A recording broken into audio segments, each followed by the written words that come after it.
გამარჯობათ, ვაგრძელებთ Power BI-ში Power Query-ის საფუძვლების შემსწავლელ ვიდეო სერიას. შეგიძლიათ წინა ვიდეო ნახოთ ვიდეოს აღწერაში. ხოლო თუ რატომ ავირჩიეთ Power BI, ის ყველაზე მოსახერხებელი ETL tool-ი და პოპულარული. ამას მოწმობს Gartner-ის რეიტინგები, სადაც ლიდერობს ყველა dimension-ში, ანუ ინდუსტრია, რეგიონი, კომპანიის ზომები, დიდი უპირატესობით. ამ ვიდეოში ჩვენ გავივლით შეცდომების პოვნის ტექნიკას, სის ჩანაწერის გაკეთება და მის თავისებურებებს, ტექსტის სელექცირების ტექნიკას, რეკორდის, ანუ ჩანაწერის თავისებურებებს, კონკატინაციის, ანუ და ფუნქციას განვიხილავთ ტექსტთან, ლისტთან და რეკორდთან, რეკორდიდან ცხრილის გარდაქმნის ფუნქციას განვიხილავთ და განმარტებული მონაცემის ტექნიკას. და თითოეულ პუნქტთან დაკავშირებით გავაკეთებთ პრაქტიკულ სავარჯიშოებს.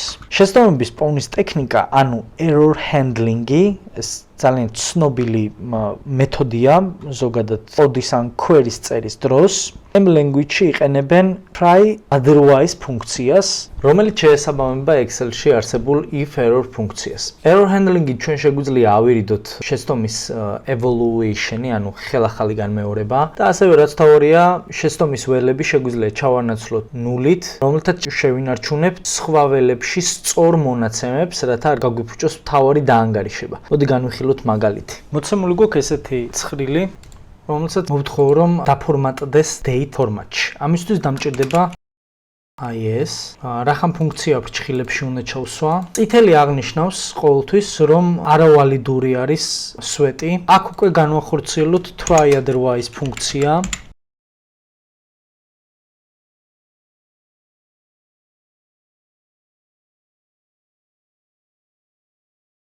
წარმოვადგინეთ, სადაც ვთხოვეთ რომ ჩაენაცვლებინა error ჩანაწერები ნულით. გავაგრძელოთ, გადავიდეთ შემდეგ თემაზე.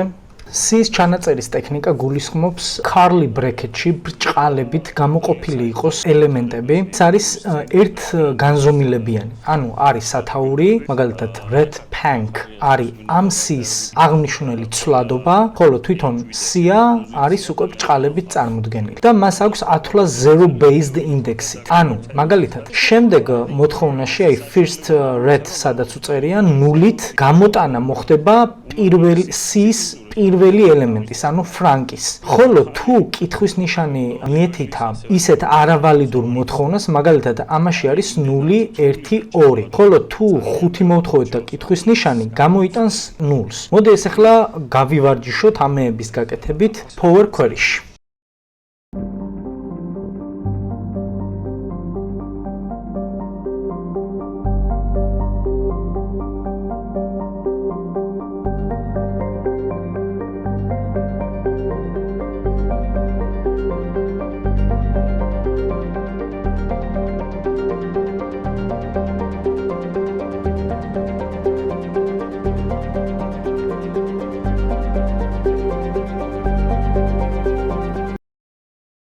შემდეგი საკითხი არის ტექსტის სელექცირება. ჩვენ შეგვიძლია ნებისმიერი მიღებული ტექსტი, რომელიც შეიძლება ჩავტვირთოთ table-ის სახით, ან თუნდაც list-ის სახით, მას გავუკეთოთ სელექცირება, ანუ იმ ტექსტში დავტოვოთ ის ნაწილი, ან ის სიტყვები, რომლებიც, ან ის სიმბოლოები, რომლებიც ჩვენთვის მიზნობრივია. ძალიან გავს ტექსტის ფუნქციებს, რაც Excel-ში ხვდებით ხოლმე, search and find-ის ტექნიკას, მაგრამ აქ გაცილებით უფრო არის.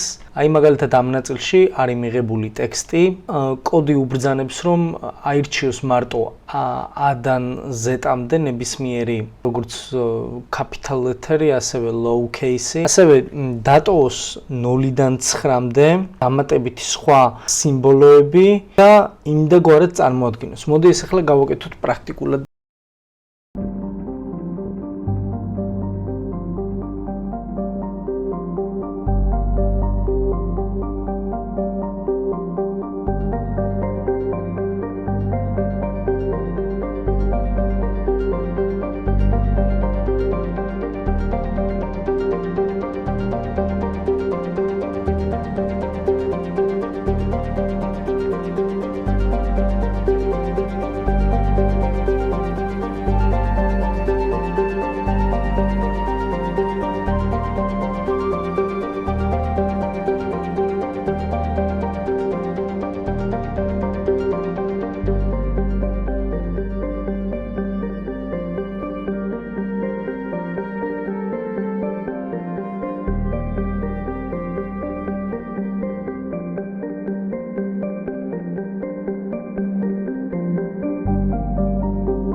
შემდეგი თემა არის რეკორდი. რეკორდთან დაკავშირებით უფრო დეტალური ინფორმაცია შეგვიძლია ვნახოთ აი ამ გვერდზე, სადაც აღნიშნულია, რომ ეს არის სტრუქტურირებული ჩანაწერი, რომელსაც აქვს თავისი ფილდი, ანუ თავისი ველი, სადაც არის განმარტებული.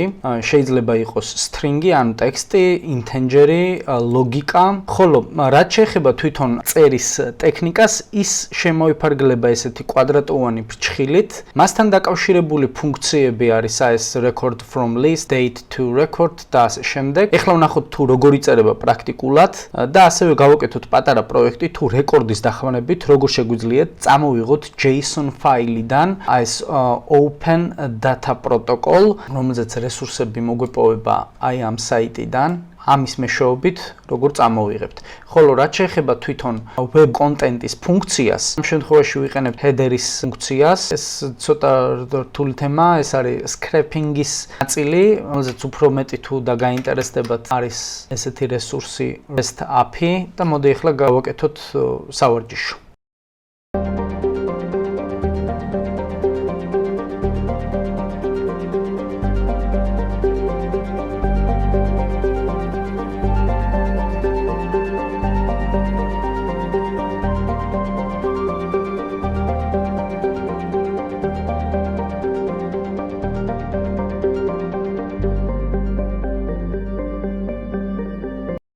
შემდეგი თემა არის და ფუნქცია and operator-ი. აქ აღსანიშნავია ის, რომ კომბინაციის ფუნქცია მუშაობს როგორც ჩვეულებრივი ტექსტში, ანუ string-ში, array-ში, ანუ ლისტის ჩანაწერის ტიპთან და ასევე record-ში. შემდეგი თემა არის record-დან როგორ დავაფორმატოთ table-ის სახით. ეს ფუნქცია არის Table.FromRecords და გასათვალისწინებელია ის ფაქტი, რომ თუ ჩვენ წინასწარ არ აგვაქვს განმარტებული რეკორდების ტიპები, ის გამოიტანს აი ესეთი ფუნქციით, რომელიც საჭიროა, რომ ძირითადად მივანიჭოთ თავისი ტიპი, ანუ ამ შემთხვევაში არის ტექსტი და აი ბოლო ეტაპზე დაემატა. თუმცა აი მის ატანაზევითად შეიძლებოდა და სადაც კი first name-ში რაღაცა ველი მოხდებოდა, ყველა იქნებოდა type text. ეს არის ეს თემა.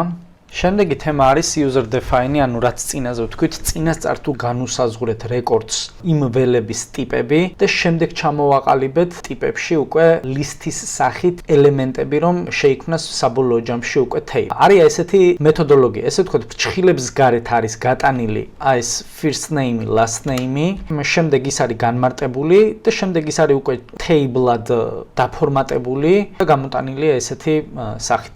დღეისთვის სულ ეს იყო, კიდე გავაგრძელებ ამ თემაზე ვიდეოებს.